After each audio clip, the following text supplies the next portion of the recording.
Hello guys, আসসালামু আলাইকুম। আমরা আসছি আজকে পাবনা। তো পাবনার উদ্দেশ্যে রওনা দিচ্ছি আমরা 10টার দিকে। তো এখন হয় মেবি 10টা 54 মিনিট। এখন আমরা পাবনার মধ্যে ঢুকে পড়েছি। দেখতে পাচ্ছেন এটা হচ্ছে পদ্মা নদীর শাখার মধ্যে আমরা এখান দিয়ে যাচ্ছি। আসলে আমাদের এখানে প্রাকৃতিক সৌন্দর্য যেটা সেটা দেখতে পাচ্ছেন। আসলে গ্রামের একটা ঐতিহ্য সৌন্দর্য, চারিপাশে বনের একটা গাছ যেগুলো দেখা যাচ্ছে, কোন গাছ, সুন্দর পরিবেশ, সবুজের সমারোহ। এখানে আছে আমাদের পাশে জানাত ভাই। তিনি আসলে হয়তো বা একটু উপভোগ করতেছে সৌন্দর্যগুলো, দেখতে পাচ্ছেন। এই দেখেন এই নদীতে আসলে আমাদের এখানে ছোট একটা নদীর শাখাটায় ঢুকছে নৌকাটা। ও, এখানে দেখে আবার আর্জেন্টিনার সাপোর্টার আছে ভাই। কথা করতেছে।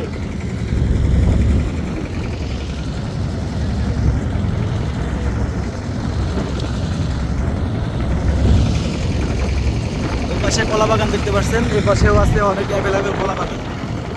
রাজবাড়ির এবং পাবনার মিডিল পয়েন্টে একটা জায়গা আছে, সেই জায়গাটা অ্যাভেলেবেল কলা বাগান দেখা যাবে। আপনারা যদি দেখতে চান আপনারা আসতে পারেন এখানে।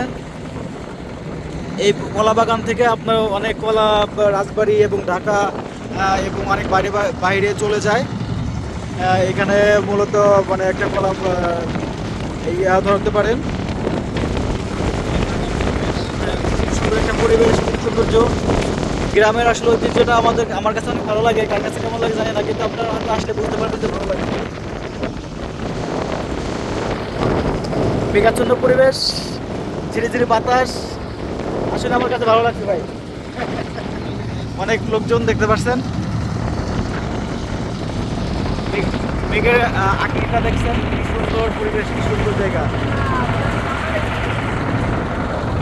দেখেছেন আসলে বাইক নিয়ে আসছি, বাইক নিয়ে আসলে আপনারা আসলে একটু মজা মজা লাগে যে বাইকটা আসলে আমরা ঘুরবো।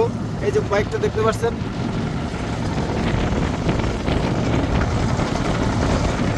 আমরা যাচ্ছি আহ, কাজিরহাট, কাজিরহাট পাবনা, এবং কাজিরহাট থেকে আমরা আশেপাশে একটু ঘোরাঘুরি করব। দেখা যায় পাবনা আমিনপুর হইতে পারে, বা সাগরকান্দি, বা আরও হয়তো মাছ ধরার নৌকা দেখতে পাচ্ছেন।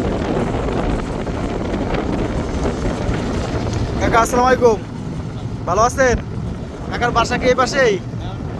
এই পাশে কোথায়? ও, মারসুন্দিয়া। আচ্ছা আচ্ছা, এদিকে রাজবাড়ি গেছিলেন? কোথায়? বিনোদপুর কোথায় মেয়ের বাসা? বিয়ে দিচ্ছেন মেয়েকে? ও, যাক মাশাল্লাহ। রাজবাড়ি শহরটা কি ভালো লাগে? হ্যাঁ, ভালোই না? ঠিক আছে।